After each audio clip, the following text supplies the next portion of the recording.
Bien, un lector, no digo oyente, no digo espectador, aquí quienes me ven en sus ratos libres leen. Espero que en sus ratos libres y que tengan muchos ratos libres y que no lean por obligación, como los estudiantes. Un lector, que es oyente y espectador, me dice que efectivamente en sus ratos libres ha estado viendo mi canal. Dice: escribo por la rareza que me genera escuchar a alguien durante 3 días, durante una media de 7 horas al día. 7 horas al día. ¡Qué abuso!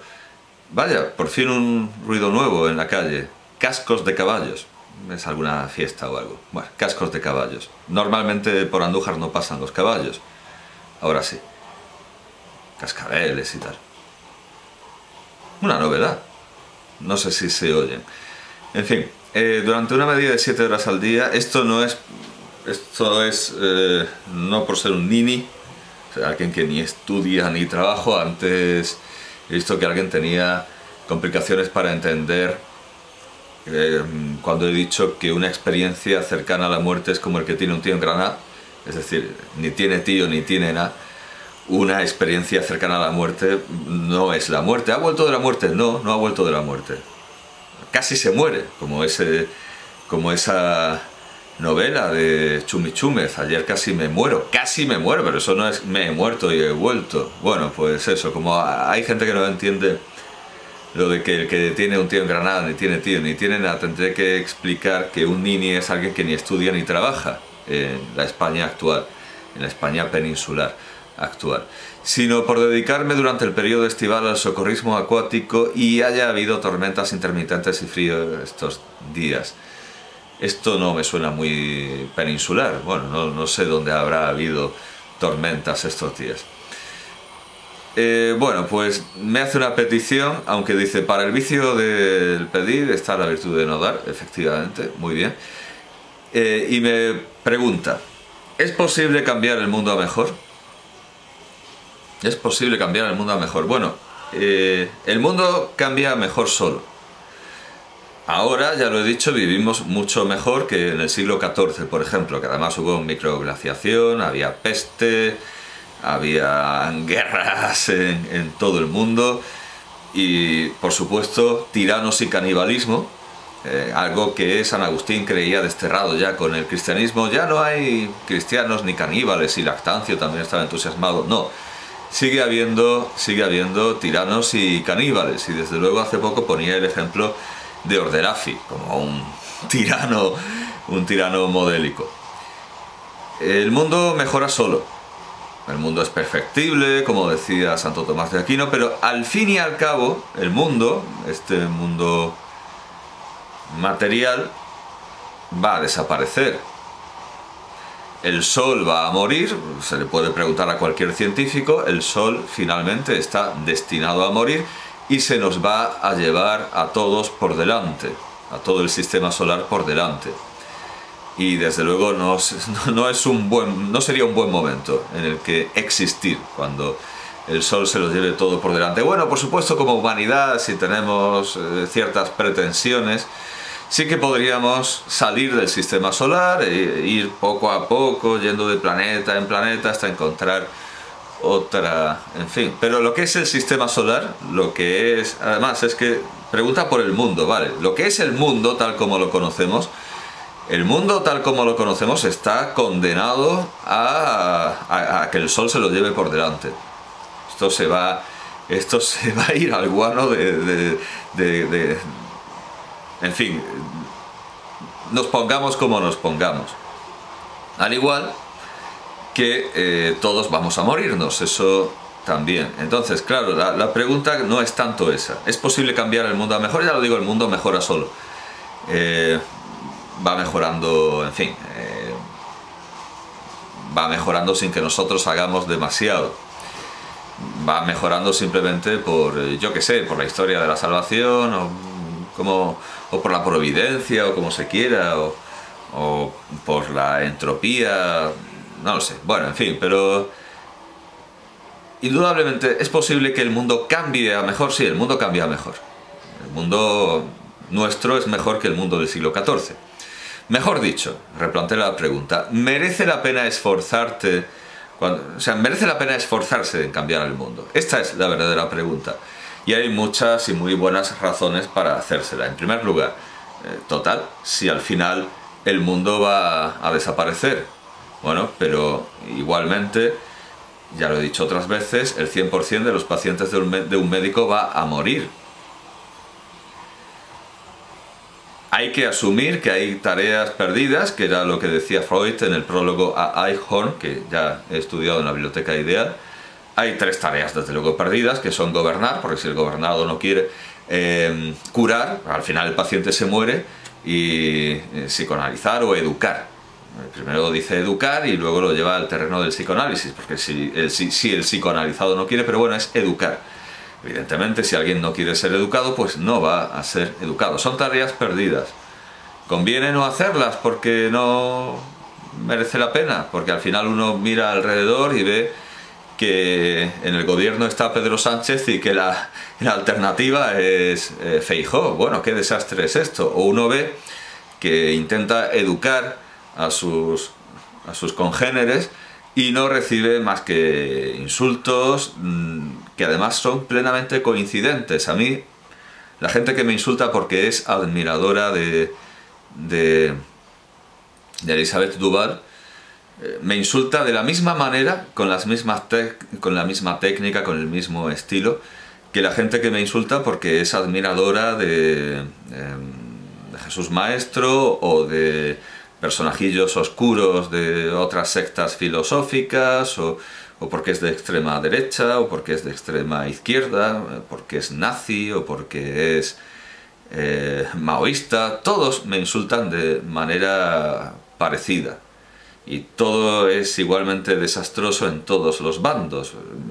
Yo, claro, pensaría para contestar a quien me hace esta pregunta, pensaría en una viñeta de Chumi Chúmez, a quien he citado antes, esa viñeta en la que una especie de existencialista medio hippie con gafas de sol, barba y melena ve a unos desposeídos de la tierra, a unos desposeídos, a un señor con boina, a un calvo, a una señora con el pañuelo, a una especie de jorobado también calvo, y dice: a veces pienso que esta gente no se merece que me lea entero El Capital. Bien, viene a ser esa la pregunta. ¿Merece la pena esforzarse teniendo en cuenta el plantel que tenemos?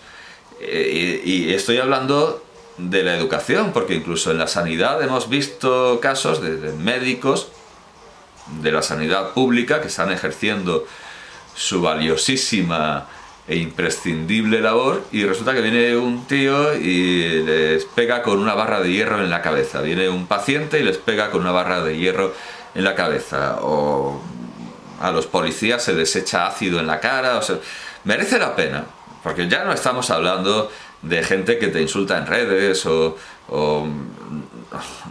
se refiere a ti de maneras ignominiosas. No, estamos hablando de gente que te echa ácido a la cara y te pega con una barra de hierro en la cabeza.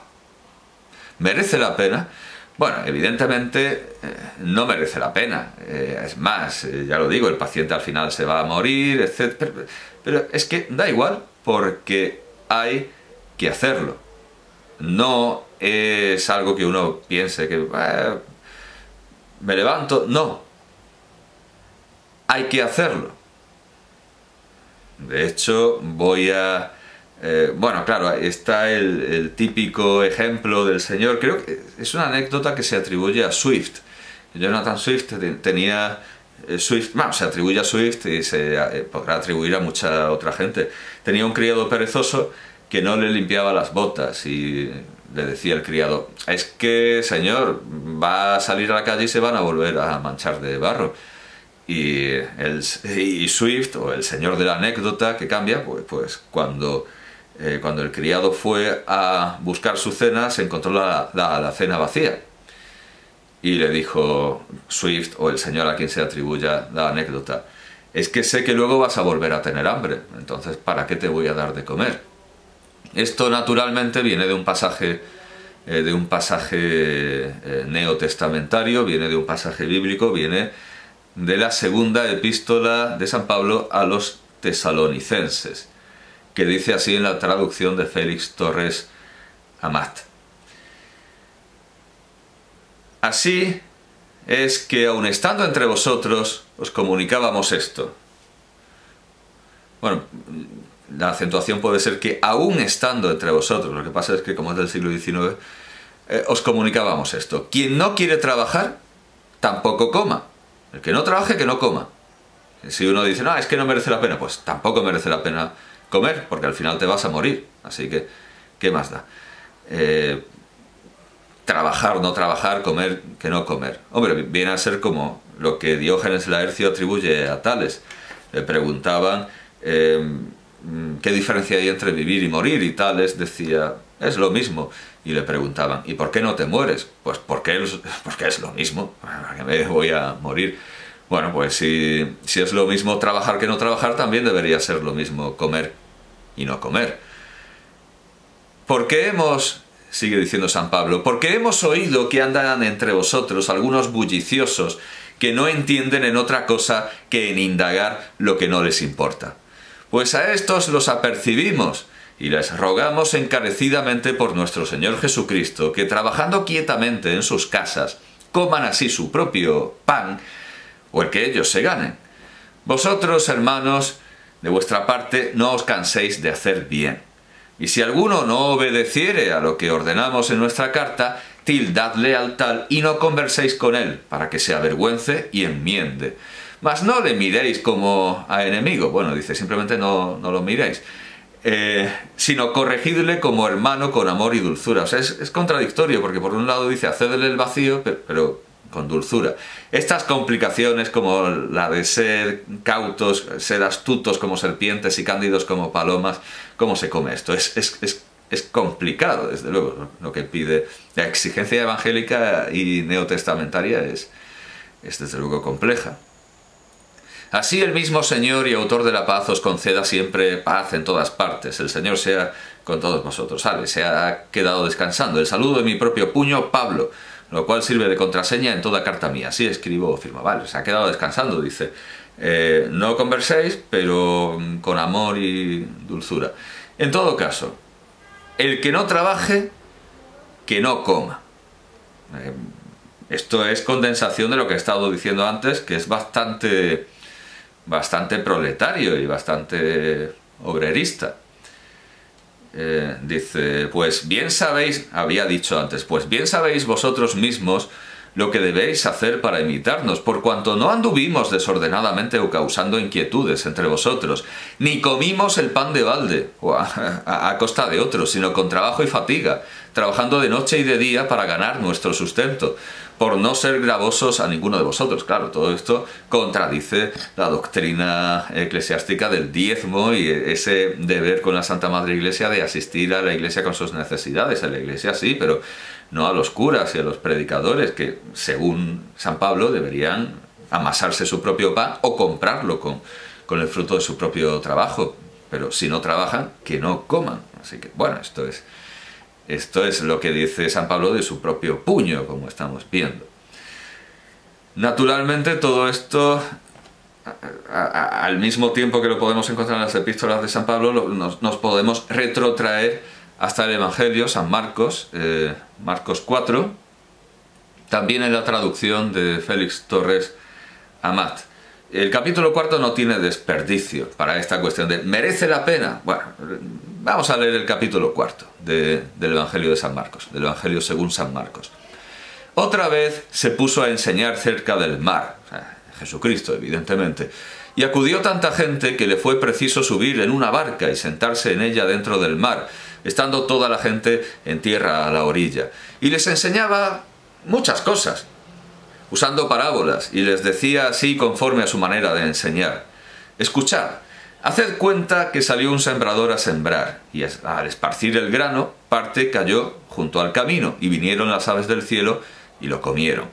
Parte cayó sobre pedregales, donde había poca tierra, y luego nació por no... es una errata. Y luego no nació, es una errata. Estoy usando una versión digital. Luego no nació por no poder profundizar en ella. mas calentando... Ah, no, sí nació, perdón. Luego nació, por no poder profundizar en ella, mas calentando el sol, se marchitó. Y como no tenía raíces, se secó. Claro, emergió, salió porque no podía crecer por abajo. Así que, claro, casi rebotó de la tierra. Otra parte cayó entre espinas, y las espinas crecieron y lo ahogaron, y así no dio fruto. Finalmente, parte cayó en buena tierra, y dio fruto erguido y abultado, cual a 30 por uno, cual a 60 y cual a 100. Y les decía: quien tiene oídos para oír, escuche y reflexione. Estando después a solas, le preguntaron los 12 que estaban con él la significación de la parábola, y él les decía: a vosotros se os ha concedido el saber o conocer el misterio del reino de Dios, pero a los extraños todo se les anuncia en parábolas. De modo que viendo vean y no reparen, y oyendo oigan y no entiendan, por miedo de llegar a convertirse y de que se les perdonen los pecados. Después les dijo: ¿así que vosotros no entendéis esta parábola? Pues ¿cómo entenderéis todas las demás? Escuchad. O sea, ya Jesucristo ahí tenía ya poca confianza en que lo entendieran. Escuchad. El sembrador es el que siembra la palabra. Los sembrados junto al camino son aquellos hombres en que se siembra la palabra y luego que la han oído viene Satanás y se lleva la palabra sembrada en sus corazones. De ese modo, los sembrados en pedregales son aquellos que, oída la palabra, desde luego la reciben con gozo, mas no echa raíces en ellos y así dura muy poco. Y luego que viene alguna tribulación o persecución por causa de la palabra, al instante se rinden. Los otros sembrados entre espinas son los que oyen la palabra, pero los afanes del siglo y la ilusión de las riquezas y los demás apetitos desordenados a que dan entrada ahogan la palabra divina y viene a quedar infructuosa. Los sembrados, en fin, en buena tierra son los que oyen la palabra y la reciben y conservan en su seno y dan fruto, quien a 30 por uno, quien a 60, quien a 100. Les decía también: por ventura se trae o enciende una luz para ponerla debajo de algún celemín o debajo de la cama. No es para ponerla sobre un candelero. Nada pues hay secreto que no se deba manifestar, ni cosa alguna que se haga para estar encubierta, sino para publicarse. Se ha hecho un esfuerzo enorme y casi inédito, muy inusual, para formarnos, para formar a un gran número de españoles. Ese tipo de formación que luego se perdía por completo porque se mandaba a los jóvenes a la guerra. Nosotros no hemos ido, y espero que no vayamos, a ninguna guerra. Por lo tanto, no debemos considerar si merece la pena hacer esto o lo otro, sino que es nuestro deber. Además, aunque no fuera nuestro deber para nuestros contemporáneos, no sería con todos aquellos que han recibido una formación parecida a la nuestra, han hecho, por supuesto, mucho más esfuerzo estudiando en tiempos en los que era más difícil y al final han acabado regando sus sesos por cualquier campo de batalla en una guerra inútil, en una disputa completamente banal. Así que, queramos o no, lo prefiramos o no, da igual, es nuestro deber. Es nuestro deber. De hecho, insiste en esto el Evangelio, también Mateo 25. Cuenta Jesucristo esta parábola. Porque el Señor obrará como un hombre que, yéndose a lejanas tierras, convocó a sus criados y les entregó sus bienes, dando al uno 5 talentos, a otro 2, y uno solo a otro, a cada uno según su capacidad, y se marchó inmediatamente. Bueno, esto, claro, de aquí sale el marxismo y el anarquismo, a cada uno según su capacidad. O sea, no hizo un reparto equitativo, sino a cada uno según su capacidad. Claro, si es que toda la izquierda sale del Evangelio, tanto anarquismo como socialismo y comunismo. Pero bueno, como vamos a ver, el capitalismo también. El que recibió 5 talentos fue, y negociando con ellos, sacó de ganancia otros 5. De la misma suerte aquel que había recibido 2, ganó otros 2. Mas el que recibió 1 fue e hizo un hoyo en la tierra y escondió el dinero de su señor. Pasado mucho tiempo, volvió el amo de dichos criados y los llamó a cuentas. Llegando el que había recibido 5 talentos, le presentó otros 5, diciendo: Señor, 5 talentos me entregaste, he aquí otros 5 más que he ganado con ellos. Le respondió su amo: «Muy bien, siervo bueno, siervo diligente y leal. Ya que has sido fiel en lo poco, yo te confiaré lo mucho. Ven a tomar parte en el gozo de tu señor». Se acercó después el que había recibido 2 talentos, y dijo: «Señor, 2 talentos me diste, aquí te traigo otros 2 que he ganado con ellos». Le dijo su amo: «Muy bien, siervo bueno y fiel. Pues has sido fiel en pocas cosas, yo te confiaré muchas más. Ven a participar del gozo de tu señor». Por último, llegando el que había recibido 1 talento, dijo: «Señor, yo sé que eres un hombre de recia condición, que siegas donde no has sembrado y recoges donde no has esparcido. Y así, temeroso de perderle, me fui y escondí tu talento en tierra. Aquí lo tienes, aquí tienes lo que es tuyo». Pero su amo le replicó y dijo: «Oh, siervo malo y perezoso, tú sabías que siego donde no siembro y recojo donde nada he esparcido. Pues por eso mismo debías haber dado a los banqueros mi dinero, para que yo a la vuelta recobrase mi caudal con los intereses». Es decir, Jesucristo nos obliga a invertir, no quiere que ahorremos, y tampoco hay que decir, no, es una especie de criptobro, no, porque dice, vale, yo sé que no puedes hacer inversiones arriesgadas teniendo solo una unidad, teniendo solo una moneda que vas a perderla, pero puedes entregarla a los banqueros. Curiosamente, en este mismo capítulo del Evangelio según San Mateo, tenemos la raíz del socialismo y del anarquismo y también la raíz del capitalismo. Pues dáselo a los banqueros, que tu capital trabaje. Pero ¿hasta qué punto nos exige que hagamos algo con lo que hagamos algo con aquello que se nos ha dado? Pues dice,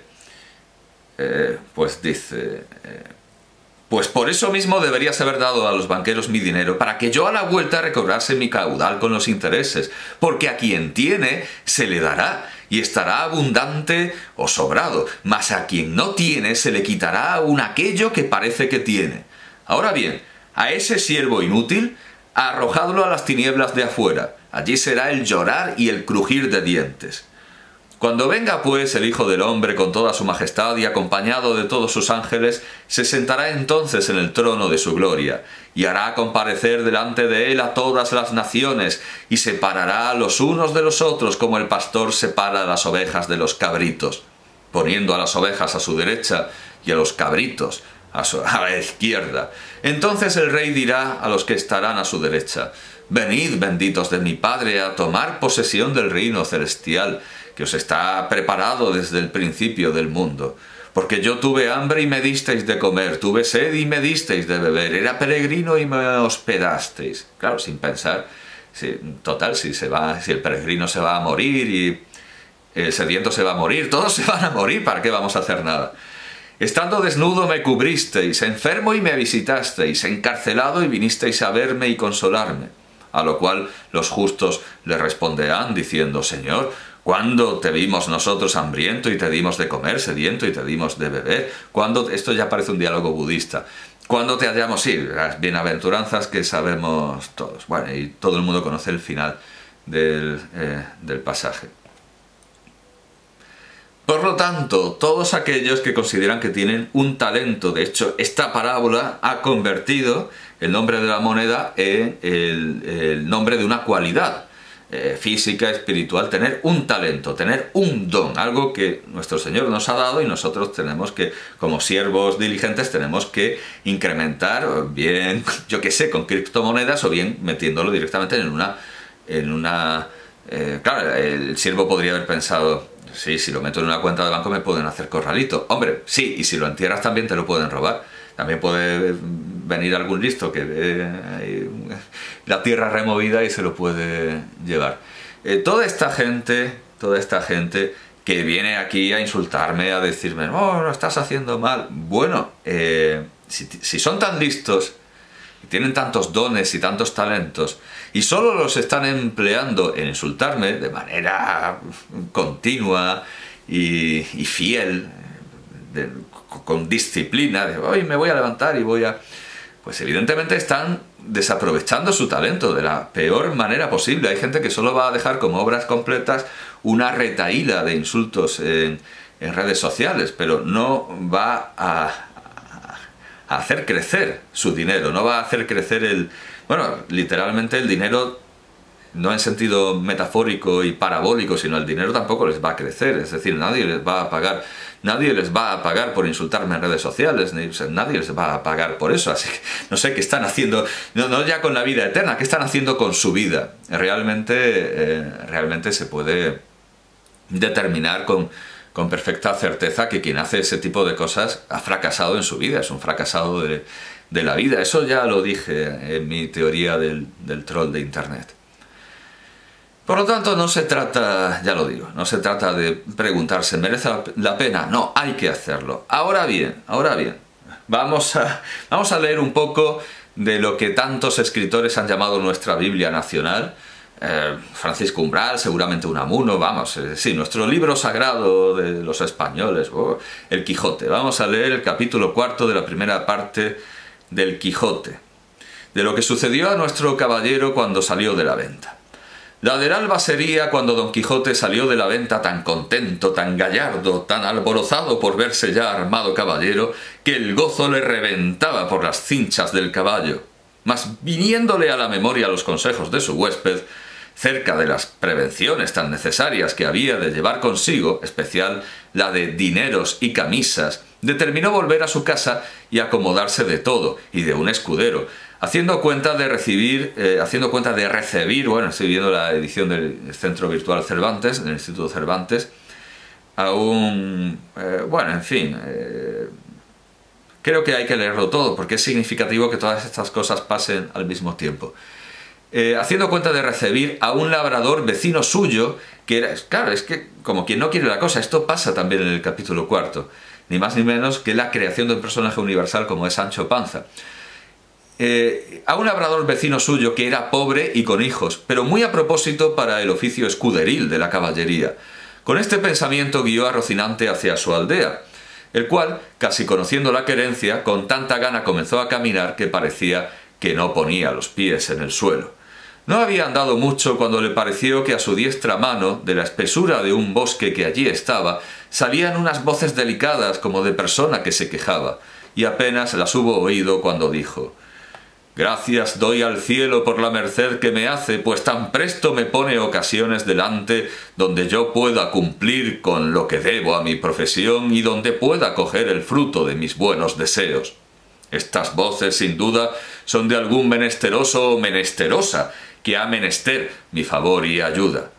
Y volviendo las riendas, encaminó a Rocinante hacia donde le pareció que las voces salían, y a pocos pasos que entró por el bosque, vio atada una yegua a una encina, y atado en otra a un muchacho desnudo de medio cuerpo arriba, hasta de edad de 15 años, que era el que las voces daba, y no sin causa, porque le estaba dando con una pretina muchos azotes un labrador de buen talle, y cada azote le acompañaba con una reprehensión y consejo, porque decía: «La lengua queda y los ojos listos».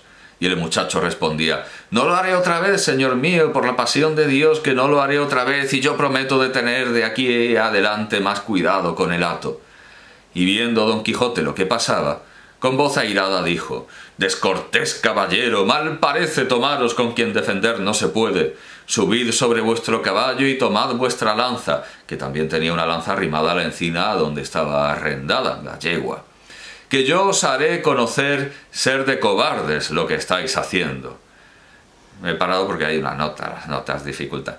El labrador, que vio sobre sí aquella figura llena de armas blandiendo la lanza sobre su rostro, túvose por muerto, y con buenas palabras respondió: «Señor caballero, este muchacho que estoy castigando es un mi criado que me sirve de guardar una manada de ovejas que tengo en estos contornos, el cual es tan descuidado que cada día me falta una, y porque castigo su descuido o bellaquería, dice que lo hago de miserable, por no pagalle la soldada que le debo, y en Dios y en mi ánima que miente».